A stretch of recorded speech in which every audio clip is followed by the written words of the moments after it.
Bonjour à tous, je vous invite à vous abonner à cette chaîne, à aimer, à partager, à commenter ces vidéos, c'est très important. C'est une manière de nous soutenir. Merci à vous tous. Un sondage d'Opinionway devrait rebattre les cartes pour les élections européennes. En effet, dans le potentiel électoral, si Jordan Bardella récolte 33% des voix, Marion Maréchal, elle, récolterait 26% des voix avec le parti Reconquête, tandis que le républicain François-Xavier Bellamy, lui, récolterait 17% des voix. Alors comment expliquer de telles intentions de vote ? La droite peut-elle créer la surprise lors de ces élections ? Pour en parler ce matin, nous sommes avec Arthur de Vatrigan. Bonjour Arthur de Vatrigan. Bonjour. Vous êtes directeur de la rédaction du magazine L'Incorrect, vous êtes chroniqueur sur CNews et puis nous sommes avec Guillaume Bernard. Bonjour Guillaume Bernard. Bonjour. Vous êtes historien du droit, politologue, maître de conférences et auteur de La guerre à droite aura bien lieu aux éditions Declé de Brouwer. Alors, avant, je voulais vous parler de l'actualité, notamment de L'Incorrect, avec cette une. Houellebecq réplique, vous dites littérature, BHL, Dantec, Michel Onfray, euthanasie, rock, son père, l'immigration, les rois, enfin bref, plusieurs thèmes. Alors pourquoi avoir voulu faire cette une avec Michel Houellebecq qui ne répond pas, alors là qui est en promotion, mais dont les interviews sont tout de même rares dans les médias? C'est justement parce qu'il est rare que là, il a sorti un livre et on a senti qu'il voulait en parler. Il explique pourquoi il voulait en parler. C'est parce qu'il veut s'expliquer sur ses déboires récents. Et donc, on sentait qu'il y avait une opportunité pour faire enfin une interview qu'on voulait faire depuis très longtemps avec Michel Houellebecq, parce que c'est l'un des rares écrivains avec qui on peut parler de beaucoup de choses. Et avec qui surtout on ne sait jamais à quoi s'attendre. Ça qui est intéressant, il est toujours... on a l'impression quand il arrive de voir un vieil écrivain un peu hagard, qui marche de traviole, avec une voix un peu chevrotante. En fait, c'est un gamin de 10 ans avec la précision d'un sniper et qui est capable de parler de Benoît XVI, d'ACDC, de Dantec, de la couardise de nos évêques, du porno. Et donc voilà, c'est toujours surprenant. Et c'est quand même l'un des rares grands auteurs français moralistes et qui a pensé, étudié, regardé notre époque moderne et qui l'a mis en scène. Donc c'est toujours intéressant d'avoir son regard sur notre époque, même si on n'est pas obligé de partager tout ce qu'il dit, évidemment. Donc voilà, donc c'est une grande chance qu'on a eue. On a discuté 4 heures, on en a sorti un entretien de 20 pages et je trouve qui est vraiment... qui est intéressant, quoi. On parle de beaucoup de choses. Donc ça, c'est la dernière une de L'Incorrect. Houellebecq réplique. Et puis, Guillaume Bernard, je voulais vous parler, moi, évidemment, de Silvio Berlusconi, qui est décédé hier. Après, on va évidemment parler de ce sondage pour les élections européennes. Mais je voulais vous parler de Silvio Berlusconi, donc, qui est décédé hier à l'âge de 86 ans, qui a été donc 3 fois président du Conseil italien. On dit, lui, qu'il a réussi à faire l'union des droites en Italie, au moins pendant 3 mandats. Est-ce que c'est vrai ? Est-ce que ça peut être un modèle, notamment justement Silvio Berlusconi ? C'est évident que Silvio Berlusconi a été un de ceux qui, sur la scène politique européenne, a favorisé le décloisonnement. Bon, alors, il faut incontestablement se rappeler aussi du système électoral italien. C'est un régime parlementaire essentiellement, ce qui signifie que pour qu'il y ait une plateforme gouvernementale, il faut qu'il y ait une coalition. Donc évidemment, le système électoral italien favorise les rapprochements entre les forces politiques. Il n'empêche qu'il a accepté de faire entrer au gouvernement des personnes qui étaient issues de l'ancien MSI, qui était devenu l'Alliance nationale, qu'il a effectivement participé à la... on va utiliser le terme, à la dédiabolisation de la droite nationale italienne, alors qui ensuite a connu différents déboires, puisque vous le savez bien, la Ligue du Nord qui devient la Ligue tout court, la Fratelli d'Italia qui était le petit parti croupion qui est devenu principal dans les coalitions. Tout ça, ce sont des recompositions qui, je dirais, sont propres à l'Italie. Mais en tout cas, oui, historiquement parlant, on peut considérer que Berlusconi a fait partie de ceux qui a montré qu'il était possible de faire des coalitions avec les différentes sensibilités politiques qui se situent sur la droite du spectre politique. Ça ne veut pas dire que toutes ces forces politiques sont nécessairement de droite, en tout cas elles sont à droite. Voilà. Et Giorgia Meloni, aujourd'hui, qui a été élue en octobre en Italie, vous pensez qu'elle est l'héritière de Silvio Berlusconi ? Écoutez, sincèrement, là, vous me piégez un peu. Je ne peux pas vous dire si elle est l'héritière de Silvio Berlusconi. En tout cas, elle est dans la continuité de ces gouvernements de coalition.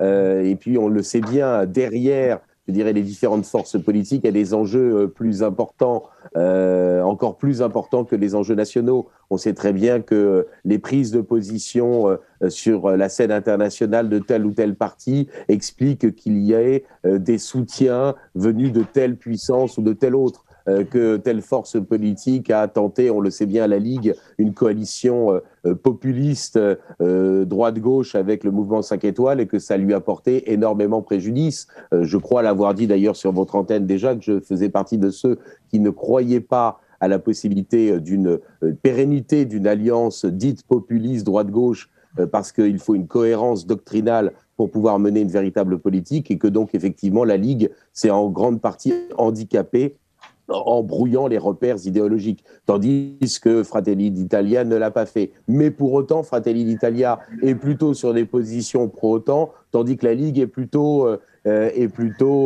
européo-centrée et donc plutôt portée à, je dirais, avoir une position conciliatrice avec la Russie. Donc voilà, oui, d'une certaine manière, effectivement, Giorgia Meloni est peut-être plus près des positions de Berlusconi, en tout cas sur la scène internationale, que ne l'est actuellement la Ligue. Oui. Alors, on va parler de ce sondage d'Opinionway. Donc, en effet, Jordan Bardella récolterait 33% des voix aux élections européennes, Marion Maréchal 26% pour Reconquête et François-Xavier Bellamy 17%. Alors, d'abord, les élections européennes, c'est aussi, Arthur de Vatrigan, une bonne opportunité pour des petits partis d'émerger. On avait vu ça, enfin d'émerger en tout cas, de connaître un certain succès. On avait vu notamment ça avec les Verts et puis notamment avec le parti animaliste. Oui, après, concernant la droite, c'est surtout la dernière chance, je pense, de Reconquête. Faut être très clair, c'est que si Reconquête n'arrive pas à avoir un ou deux députés européens, c'est presque la mort de ce parti. Ça va être très compliqué de s'en relever. Donc, pour quelle que soit la tête de liste, que ce soit Éric Zemmour ou que ce soit Marion Maréchal, il y a un enjeu qui est fondamental pour eux. Donc, ensuite, oui, l'élection européenne, c'est un scrutin qui est particulier parce que la tête de liste compte plus finalement que le programme politique.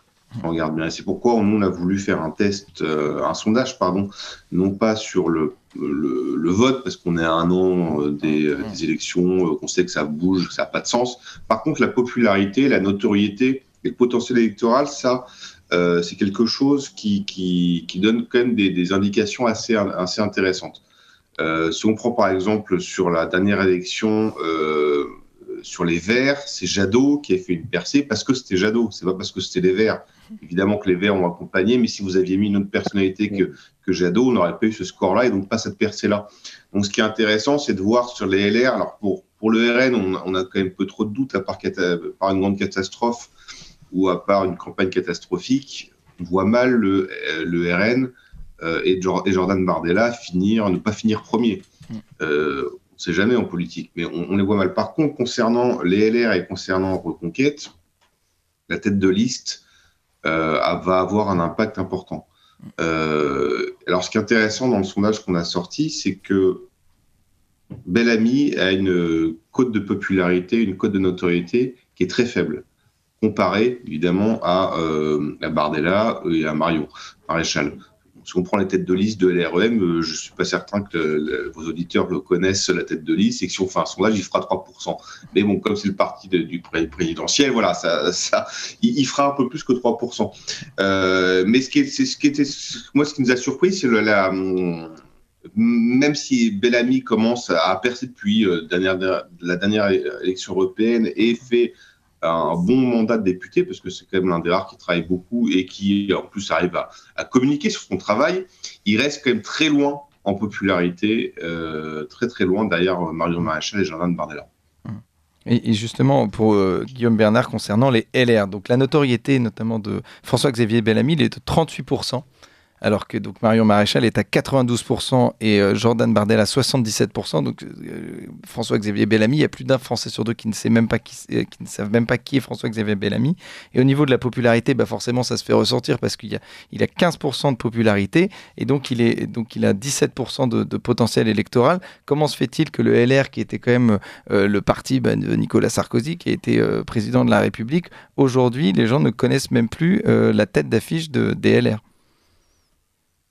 Écoutez, je crois tout simplement que François-Xavier Bellamy a profité des dernières européennes pour émerger en politique. Donc pour lui, ça a été une chance.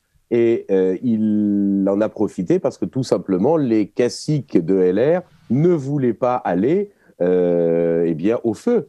Lui y est allé. Il s'en est finalement pas si mal sorti que ça quand on regarde finalement les résultats de LR par la suite, puisqu'il a obtenu 8,5% en 2019, ce qui était évidemment un effondrement du parti, mais ce qui n'était pas encore les 4% de Valérie Pécresse à la présidentielle. Donc voilà, il a éminemment des qualités intellectuelles. Il ne fait pas encore partie du sérail des politiciens de telle manière que, il soit suffisamment connu de nos contemporains et des électeurs. Je voudrais juste insister un tout petit peu tout de même, et ça a été dit par Arthur de Vatrigan, mais il faut quand même le répéter.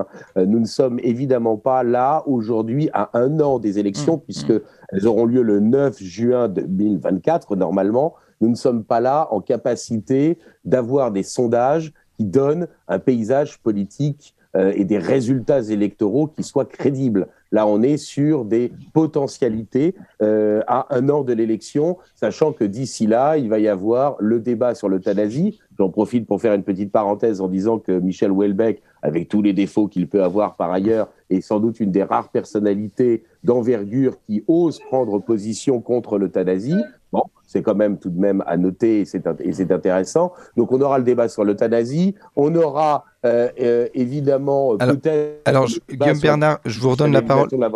Oui. Je vous redonne la parole juste après. En attendant, il est 8h, c'est l'heure du bulletin d'actualité d'Emmanuel Noël, puis je vous redonne la parole. Ligne droite. Chevalier de la table ronde. Oui, oui, oui. Non, non, non. La table ronde. Alors, Guillaume Bernard, je vous avais coupé. On rappelle que vous êtes historien du droit, politologue, maître de conférence, auteur de La guerre à droite aura bien lieu aux éditions de Clé-de-Brouwer. Puis je représente aussi Arthur de Vatrigan, directeur de la rédaction du magazine L'Incorrect, chroniqueur sur CNews. Et on rappelle la dernière une de L'Incorrect, Houellebecq réplique, le grand entretien avec Michel Houellebecq. Alors Guillaume Bernard, je vous avais coupé. Vous parliez notamment donc de ce sondage qui est donc évidemment qui ne fait pas foi. Enfin, il reste évidemment encore 1 an avant les élections. Et puis vous parliez notamment des débats qui auront lieu entre maintenant et ces élections, et notamment le débat sur l'euthanasie. Oui. Nous sommes à 1 an des élections, donc les choses peuvent bouger. Il va y avoir de nombreux débats, l'euthanasie, peut-être la constitutionnalisation de l'avortement. Il va y avoir un nouvel hiver avec des factures de gaz et d'électricité extrêmement lourdes pour un certain nombre de nos concitoyens. Donc voilà, premier élément à avoir en tête pour se dire on n'a pas les résultats d'une éventuelle élection qui aurait lieu tout de suite. Deuxième élément, vous me posiez la question de savoir pourquoi François-Xavier Bellamy était finalement peu connu des électeurs. Il faut quand même aussi avoir cet élément-là en tête. On ne sait pas qui sera tête de liste pour le RN, vraisemblablement Bardella, mais ça n'est toujours pas acté officiellement. Pour Reconquête et pour LR, c'est pas du tout certain que ce sera Marion Maréchal et pour LR, François-Xavier Bellamy. On parle d'autres personnalités qui pourraient cette fois-ci y aller pour essayer de devenir potentiellement candidat de LR à la prochaine présidentielle. Certains restent en retrait, c'est le cas de Laurent Wauquiez, mais d'autres pourraient essayer de damer le pion de Laurent Wauquiez, essayer d'être tête de liste aux européennes pour tenter de réussir un score convenable et donc devenir président et donc tenter de devenir présidentiable. Et puis enfin, je crois qu'il y a un troisième élément qui mérite d'être noté, c'est que pour l'instant, en tout cas, on voit qu'il y a une très grande majorité des Français qui finalement adoubent les positions politiques qui sont véritablement à droite. Pas forcément de droite, mais en tout cas à droite. Ça, nous le savons depuis un certain temps. Lorsque l'on présente en aveugle aux Français un certain nombre de mesures, de propositions de programmes, les Français adhèrent majoritairement à au moins 60% adhèrent aux positions qui sont véritablement à droite. Pour autant, une élection, c'est aussi quand même un positionnement d'une famille politique par rapport aux autres.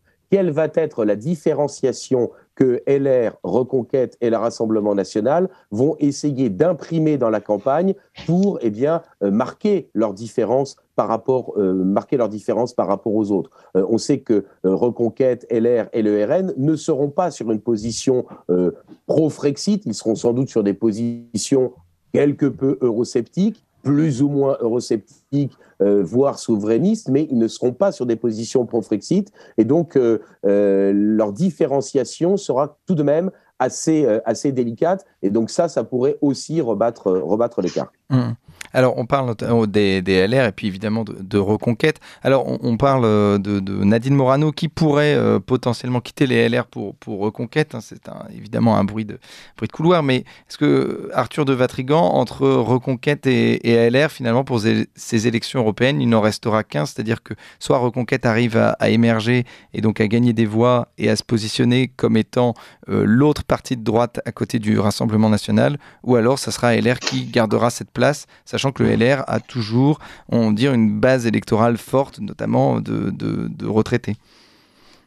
Oui, l'enjeu est plus important pour Reconquête que pour LR, parce que le LR, on sait que nationalement c'est compliqué, mais ils ont quand même des élus locaux. Ils ont des maires, ils ont encore des députés, ils ont des conseillers régionaux, ils ont des présidents de région. Donc l'enjeu est surtout pour Reconquête. C'est surtout que les LR, a priori, les européennes, c'est pas l'élection où ils sont le plus à l'aise. Alors, pour revenir juste sur le sondage, juste une précision sur la popularité. Alors, évidemment, Guillaume Bernard a raison, on a pris 3 personnalités, et volontairement 3 personnalités qui, a priori, ont une idéologie, un programme qui ne soit pas très différent. En tout cas, on voit peu de différence entre Bardella, entre Bellamy et entre Marion Maréchal. Donc, juste une précision sur la popularité. François-Xavier Bellamy est bas, parce qu'ils prennent en compte toutes les personnes qui ne le connaissent pas. Par contre, c'est la personne qui est le candidat qui a la plus grande cote de popularité parmi ceux qui le connaissent. Ça, c'est pas inintéressant. C'est-à-dire que évidemment, c'est le moins clivant, mais surtout pour ceux qui le connaissent et qui connaissent son travail, c'est là où il fait le plus gros score, bien plus que Jordan Bardella et bien plus que Marion Maréchal. Donc, c'est pas inintéressant aussi de voir, justement, comme on est à 1 an de l'élection, si François-Xavier Bellamy a des velléités de se représenter et si les LR n'ont personne d'autre à mettre, ça lui donne une indication sur quoi il devra un peu travailler. C'est évidemment la notoriété, la popularité, parce que c'est la personnalité la moins clivante des 3.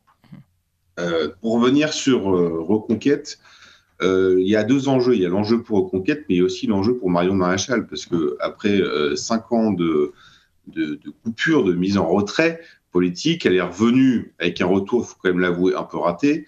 En tout cas, ce n'est pas le retour que les marionnistes espéraient. Elle a fait par fidélité, elle a fait par conviction. Elle aurait peut-être dû le faire, en tout cas de son point de vue, pour elle, je veux dire, par stratégie, parce que ça aurait peut-être été plus réussi. Mais elle a un enjeu pour son avenir, parce que même si on n'est jamais mort en politique, l'avenir de Marion Maréchal en politique passe par les européennes, et si elle se prend une rouste aux européennes et qu'elle est tête de liste et qu'elle ressort avec aucun élu, ça va être compliqué de redémarrer, même si encore une fois elle est jeune et qu'on a vu la politique, c'est quand même la spécialité, on voit les phénix souvent renaître, mais quand même, là il y a un enjeu et pour le parti et pour elle. On verra si en effet d'Éric Zemmour ou de Marion Maréchal va être tête de liste, parce que Marion Maréchal a dit qu'elle voulait l'être, et Éric Zemmour a entendu qu'elle voulait l'être, mais n'a pas encore tranché et n'a pas forcément envie de se faire non plus voler la vedette. Oui, tout à fait. Et justement, on va rester sur Marion Maréchal avec vous, Guillaume Bernard, notamment au niveau de la notoriété. Donc, c'est celle qui est la plus connue, avec 92% dans ce sondage.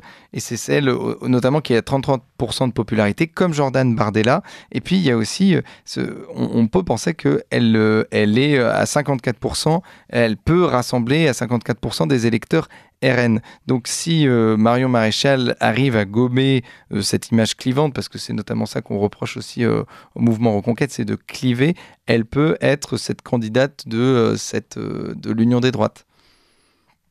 Il est certain que Marion Maréchal, quand elle était au Rassemblement national, était l'une des personnalités qui pouvait le plus attirer des électeurs hors RN au RN. Alors évidemment, depuis qu'elle a quitté le RN, elle est peut-être celle qui effectivement a le plus de possibilités d'attirer à elle et au parti auquel elle appartient désormais, eh bien, des électeurs RN. Elle a toujours été sur un positionnement qui faisait d'elle eh bien, quelqu'un en capacité de favoriser le décloisonnement électoral, décloisonnement des électeurs, mais pas aujourd'hui le décloisonnement des organisations politiques. Parce qu'il faut bien comprendre que la recomposition du paysage politique, elle peut passer soit par effectivement des conquêtes électorales faites par une organisation au détriment d'une autre, ou à l'inverse, effectivement, une recomposition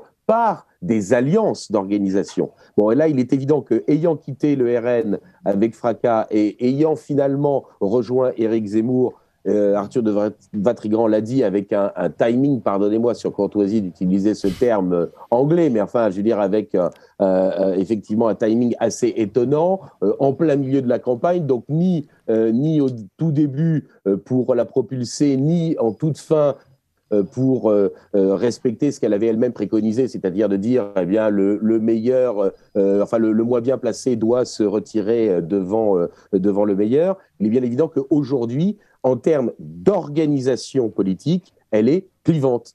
Alors que, effectivement, théoriquement, elle est en tant que personnalité celle qui peut le plus facilement favoriser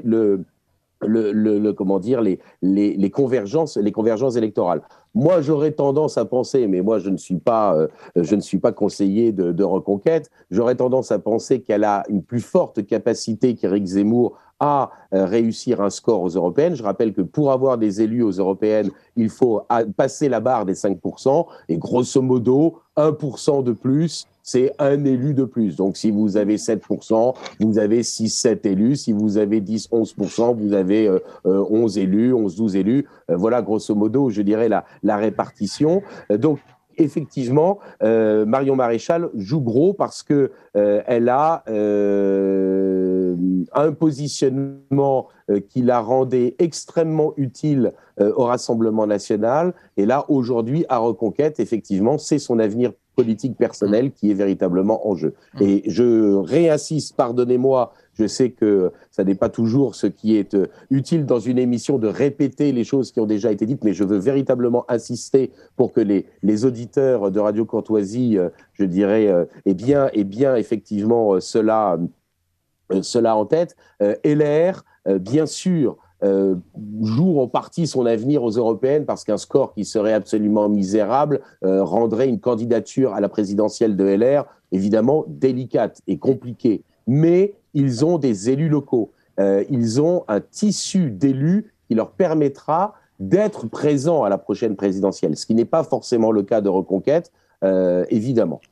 Et justement, on va revenir sur la stratégie de LR avec vous, Guillaume Bernard. Mais avant ça, je voulais vous parler, Arthur de Vatrigan, du RN dans ce sondage, dans le potentiel électoral du RN. Jordan Bardella qui est à 33%, et on a l'impression donc qui écrase Marion Maréchal qui est à 26%, et puis François-Xavier Bellamy qui est à 17%. Le RN, il a une telle base électorale.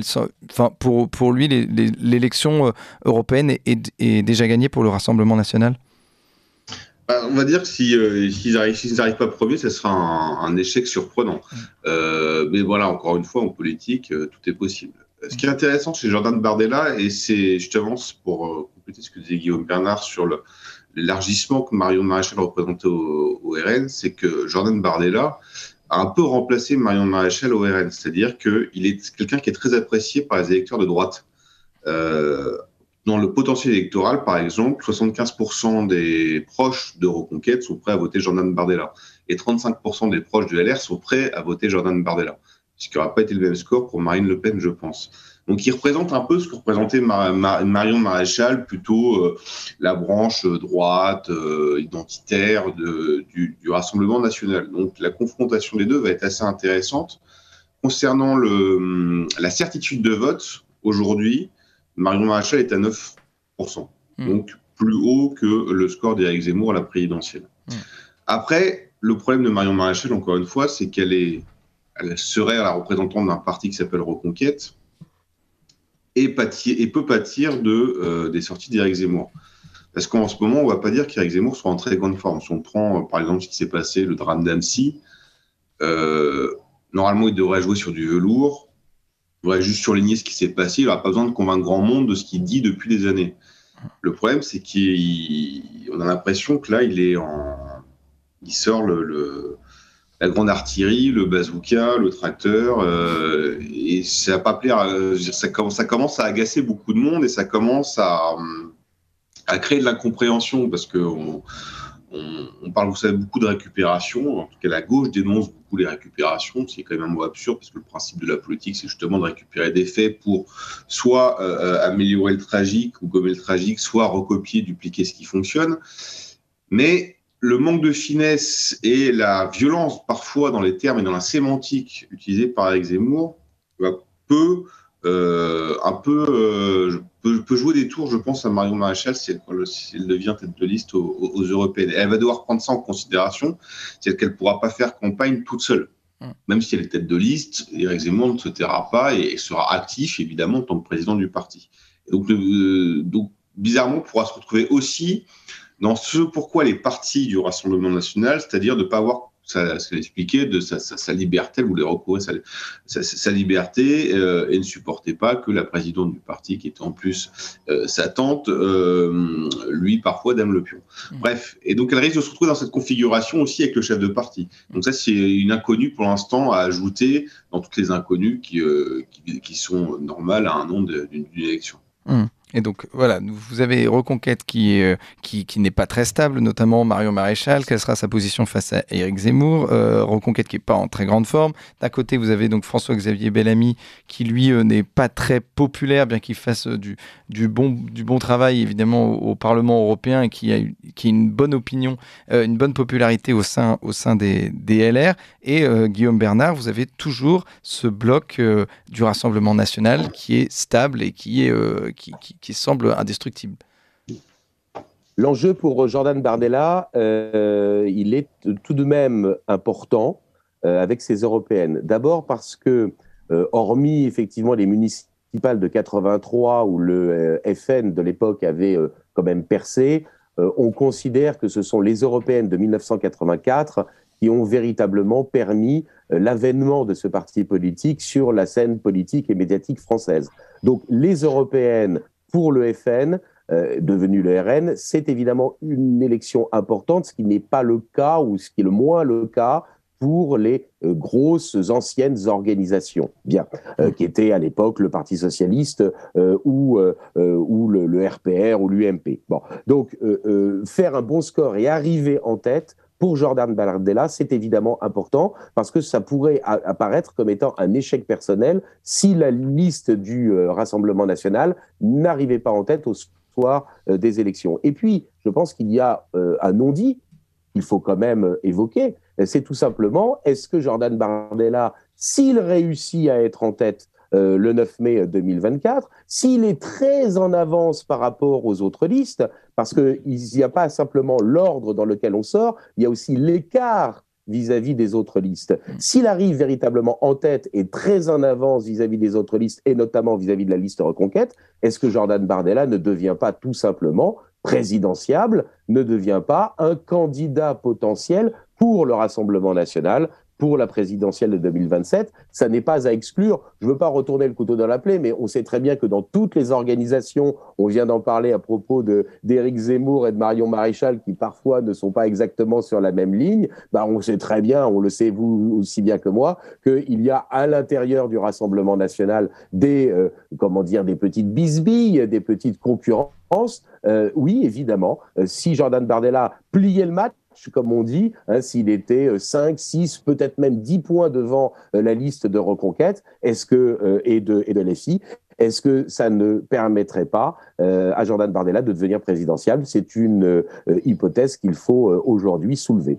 Alors, on a beaucoup parlé de Marion Maréchal, évidemment, mais vous me faites penser à ça, Guillaume Bernard. Si Jordan Bardella est présidentiable, s'il cartonne aux élections européennes, Arthur de Vatrigan, on peut penser que Marion Maréchal aussi serait présidentiable dès 2027 et remplacer Éric Zemmour ? Oui, on peut tout imaginer. Après, ce serait bien la première fois qu'un Le Pen cède sa place de tête de liste à quelqu'un qui ne soit pas un Le Pen. Déjà, entre eux, c'est compliqué. Mais alors là, on serait sur... on sait jamais, des miracles, on en a eu. Mais j'ai quand même du mal à l'imaginer. J'ai du mal à imaginer Marine Le Pen céder sa place à Jordan Bardella, d'autant plus que Bernard l'a dit, il y a quand même des divergences, et je pense des divergences qui sont encore plus importantes au sein du parti Rassemblement National qu'au sein du parti Reconquête. Ce qui est logique, le parti est plus ancien, le parti qui est plus important, a plus d'élus, donc forcément, il peut y avoir plus de bisbilles dans un gros parti que dans un petit parti, c'est tout naturel. Mais c'est vrai qu'on reproche quand même beaucoup au sein du parti, en tout cas à Jordan Bardella, de faire un peu trop de clin d'œil à l'électorat de droite. C'est ce qu'on lui reproche en tout cas. Concernant Reconquête, c'est un jeune parti, mais c'est un jeune parti qui, je trouve, est vite devenu avec des réflexes de vieux parti. On sent quand même très rapidement que le parti qui était là, et sincèrement là, je pense au départ dans cette urgence qu'Éric Zemmour exprimait de sauver la France, d'essayer de sauver, donner un futur. On est rapidement rentré dans un calcul de boutiquier, ce qui est logique, parce que quand on rentre en politique, on prend des coups, on sort de sa vie d'avant, c'est compliqué de revenir dans sa vie d'avant, et tout d'un coup, il y a plein de paramètres qui rentrent en ligne de compte, et notamment des paramètres financiers qu'on calcule. Par exemple, sur les députés, on a calculé rapidement le pourcentage qu'elle allait pouvoir donner au parti X euros et donc garantir une pérennité du parti pendant quelques années.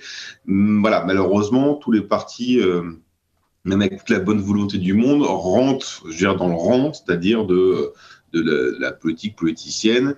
Et donc forcément, derrière, au sein même du parti, surtout quand vous avez des personnalités comme Éric Zemmour, comme Marion Maréchal, mais il ne faut pas également oublier Nicolas Veil ou Guillaume Pelletier, on sait bien qu'ils ne vivent pas d'amour et d'eau fraîche et que le bien commun, s'ils le pensent, parfois l'intérêt individuel prend le pas, malheureusement. Donc, il peut se passer en effet beaucoup de choses d'ici un an. Encore une fois, pour Marion Maréchal, l'enjeu, je pense, est le plus important. Des trois candidats de droite qu'on a en tout cas sondés, Jordan Bardella, François-Xavier Bellamy, c'est elle qui a le plus gros enjeu personnellement et pour son parti. Et le score qu'elle va faire et la campagne qu'elle va faire va déterminer beaucoup de choses parce que on est à un an de l'élection, il se passe beaucoup de choses. Le pacte de migration et d'asile, par exemple, a été voté. Gérald Darmanin, avec son sens du timing extraordinaire, s'en est vanté le matin d'Annecy.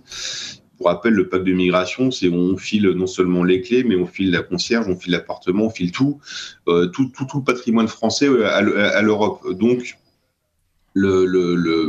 l'anti-européisme en un an peut encore s'accélérer et ceux qui n'étaient pas complètement convaincus politiquement du Frexit ont peut-être un peu plus accentué leur position anti-Europe, en tout cas leur volonté de négocier plus fermement les traités, parce que là, la France est littéralement à poil et n'a plus les mains pour faire quoi que ce soit. Et plus on va avancer dans le temps, et plus on va le sentir, et plus les Français vont le voir. Donc ça va être intéressant de voir le positionnement politique des trois partis. Le RN étant le parti le plus naturellement anti-européen, mais Marine Le Pen a un peu changé. Les LR, c'est compliqué, et Reconquête a une carte peut-être à jouer là-dedans. Alors, Guillaume Bernard, dans dans l'incorrect, le dernier l'incorrect, la une Welbeck réplique, il y a donc un dossier sur les européennes avec ce sondage d'Opinionway, donc commandé par l'incorrect, où il y a donc les potentiels électoraux notamment de Marion Maréchal, Jordan Bardella et François-Xavier Bellamy. Et donc Arthur de Vatrigan, vous concluez, quel dommage que ces trois-là courent dans des couloirs différents alors que leur divergence ne semble pas plus épaisse qu'une feuille de papier à cigarette. Alors Guillaume Bernard, vous pensez que ces trois candidats, donc Marion Maréchal, Jordan Bardella et François-Xavier Bellamy, peuvent courir dans le même couloir? Écoutez, une élection au scrutin proportionnel, c'est extrêmement délicat d'envisager qu'il y ait des regroupements parce que chacun va vouloir évidemment courir sous ses propres couleurs pour essayer justement de marquer sa puissance par rapport aux autres. En revanche, il est bien évident que là, ces trois personnalités illustrent ce que moi j'ai toujours, essayé d'analyser, à savoir que si des convergences, des alliances entre organisations politiques sont pour plein de raisons psychologiques, géographiques, historiques,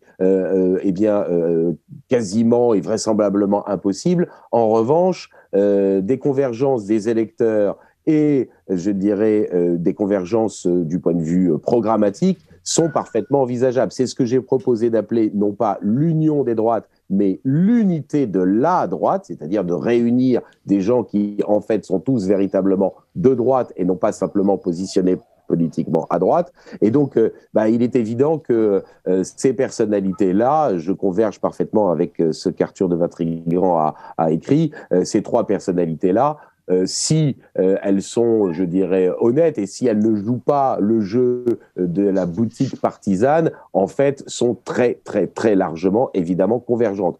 Mais vraisemblablement, pour ces européennes, on va avoir une guerre civile à droite parce que chacun va vouloir essayer de tirer les marrons du feu.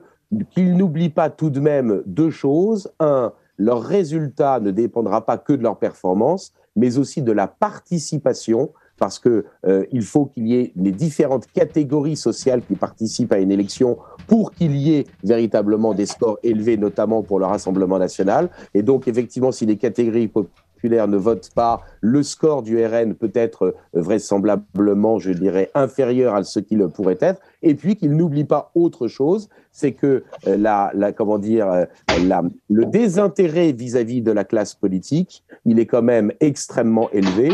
On a eu le mouvement des bonnets rouges, on a eu le mouvement des gilets jaunes. Est-ce que l'on ne pourrait pas avoir, à l'occasion de ces européennes, une émergence, je dirais, d'un courant social et politique très favorable au Frexit? Ça n'est pas inenvisageable. C'est-à-dire que là, l'étude qui a été proposée par l'incorrect évoque les trois principales formations politiques ou les trois incarnations politiques qui se situent sur la droite du spectre politique, mais n'oublions pas qu'il peut y avoir aussi l'émergence, je dirais, par diverses personnalités et pourquoi pas par une liste aux européennes d'un mouvement encore plus eurosceptique que leur propre opposition et donc un mouvement pro-Frexit. Je n'ai pas de boule de cristal, hein, je ne suis pas là en train de prétendre que j'en sais plus que d'autres. Je dis simplement qu'il y a quand même des frémissements incontestables dans ce sens et que les partis politiques doivent le prendre en considération s'ils ne veulent pas être un jour totalement dépassés par les événements. Arthur de Vatrigan, je vous laisse conclure là-dessus sur donc ces trois, Marion Maréchal, Jordan Bardella, François-Xavier Bellamy, qui sont dans trois couloirs différents et qui peuvent se rencontrer un jour pour une élection. Je partage complètement l'avis de Guillaume Bernard et je pense que l'actualité, et encore une fois le pacte de migration, on en parle peu et pourtant ça va avoir des conséquences dramatiques. Le courant, d'ailleurs c'est Michel Houellebecq qui le dit, lui dans l'interview il explique que le principal problème et la contrainte principale de la France c'est l'Europe et que son courant, à l'exception de Philippot, n'est pas représenté. Et ce courant va être représenté, forcément. Et l'actualité va faire que l'anti-européisme va être de plus en plus important.